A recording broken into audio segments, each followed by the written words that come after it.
Welcome to episode 245 of OTD, your daily dose of soccer history by 17 Laws Guy. It's July 3rd, 2018, Spartak Stadium in Moscow, Colombia against England, World Cup round of 16. It's 1-1 after extra time, penalty shootout, and England are about to meet the thing that has haunted them for almost 30 years. It's not Germany, or Argentina, or Portugal. It's the shootout itself. Then Jordan Pickford saves from Carlos Bacca. Eric Dier walks forward. David Ospina gets a hand to it, but not enough. England win 4-3 on penalties at the World Cup for the first time ever, and a national trauma finally cracks. But how did we get here? Start with the old problem. How does football break a tie? For much of football history, the answer was simple. Play again. The British instinct was replay. Settle it on the field, not by coin toss, not by drawing lots, not by administrative chance. The game is about scoring more goals than the opponent. Law 10, Section 2, still says that when competition rules require a winner after a drawn match, the permitted procedure are away goals, 2 equal periods of extra time, and penalties. But the cultural preference, especially in Britain, was always play until football decides. There's almost a battlefield logic to it. Overcome the opponent. Do not advance because a coin smiled at you. But modern football made that harder. Professionalism, European competitions, television, travel, security, calendar congestion. Tournaments need winners now. Replays were romantic, but they were impractical. Before shootouts, football uses replays, lots, coins, and other awkward fixes. Euro 1968 still had Italy reaching the final after a coin toss against the Soviet Union. That feels almost impossible now.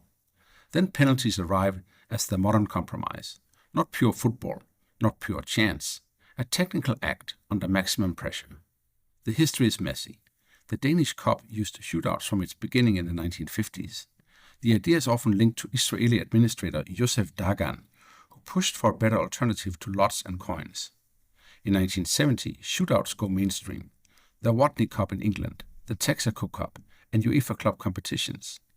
By 1976, we have Panenka in the European Championship final, which we talked about in episode 232.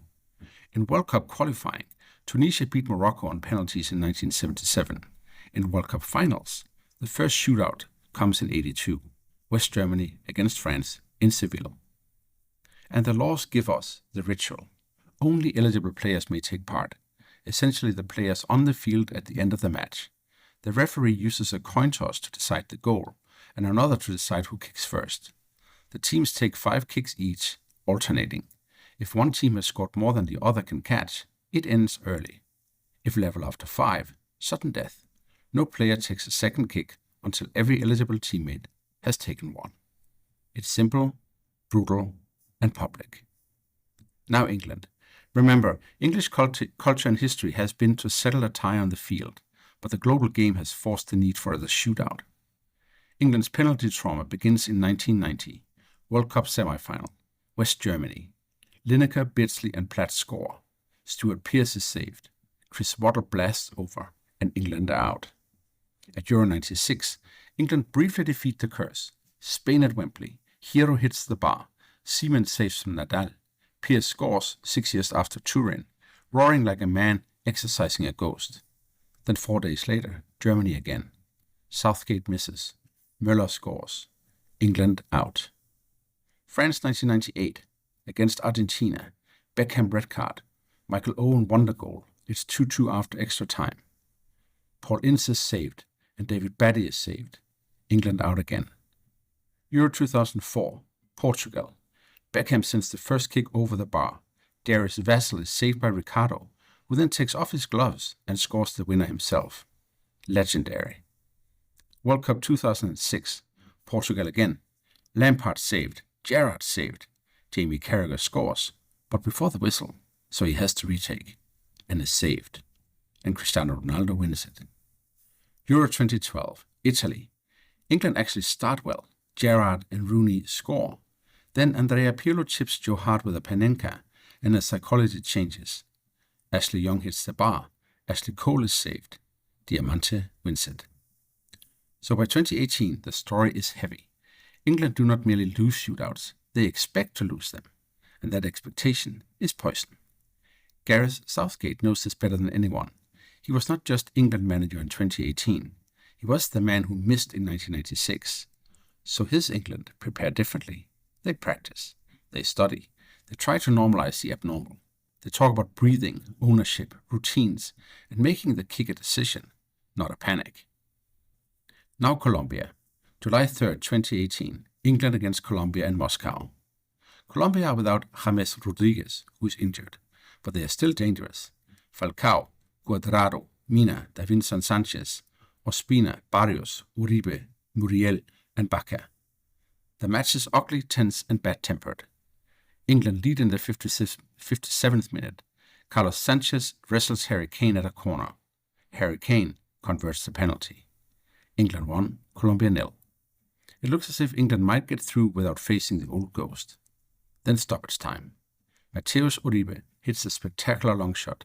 Pickford tips it over. From the corner, Mina rises above Harry Maguire and heads in. 1-1. Into extra time. England are rattled. Colombia are alive. But nobody scores. So penalties. Colombia kick first.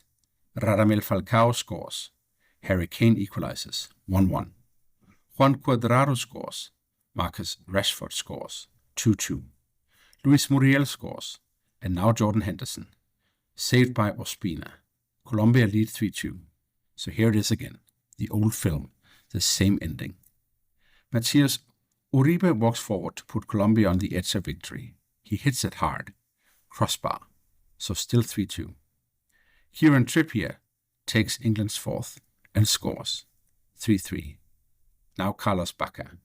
Pickford has prepared.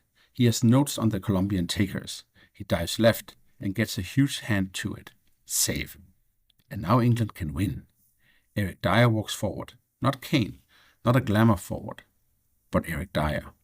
He shoots low to Ospina's right. Ospina touches it. But the ball goes in.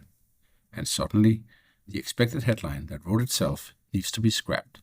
Because for the first time, England win a penalty shootout at the World Cup. So what? The release is real.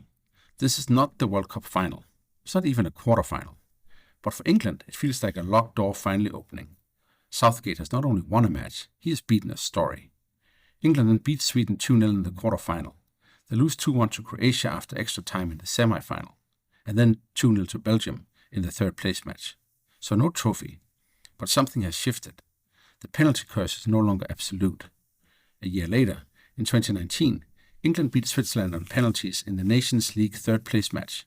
Pickford even takes and scores England's fifth kick, then saves from Josip Drimic.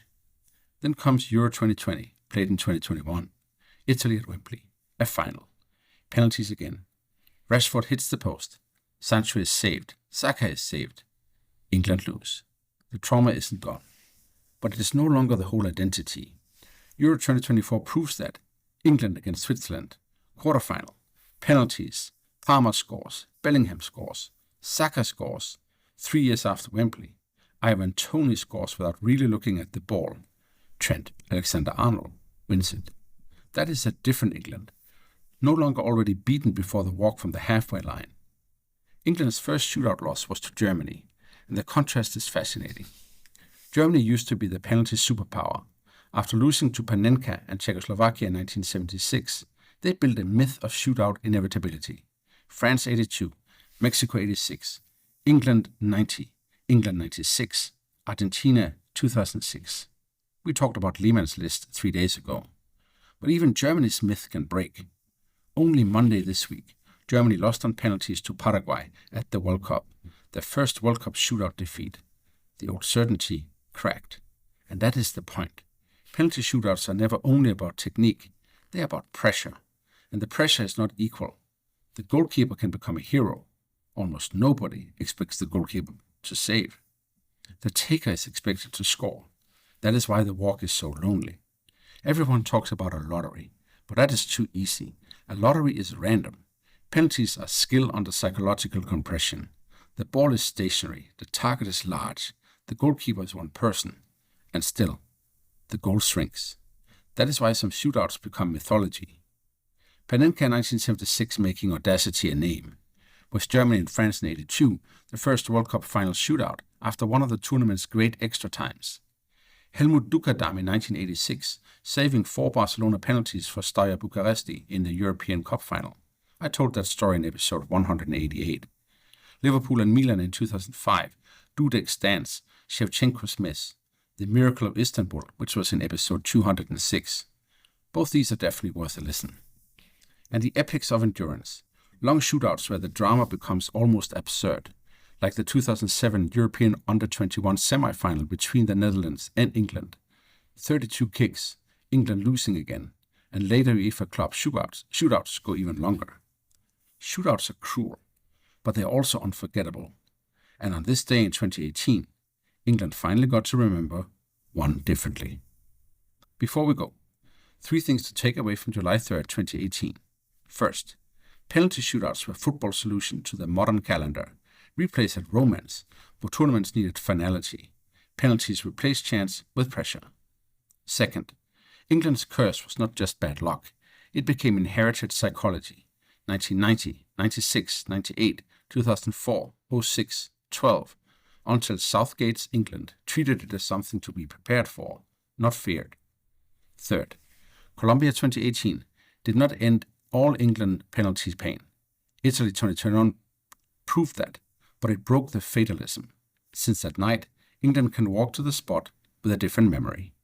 On this day in 2018, England beat Colombia 4-3 in penalties in Moscow, won a World Cup shootout for the first time, and turned the most English of football traumas into something England could finally survive.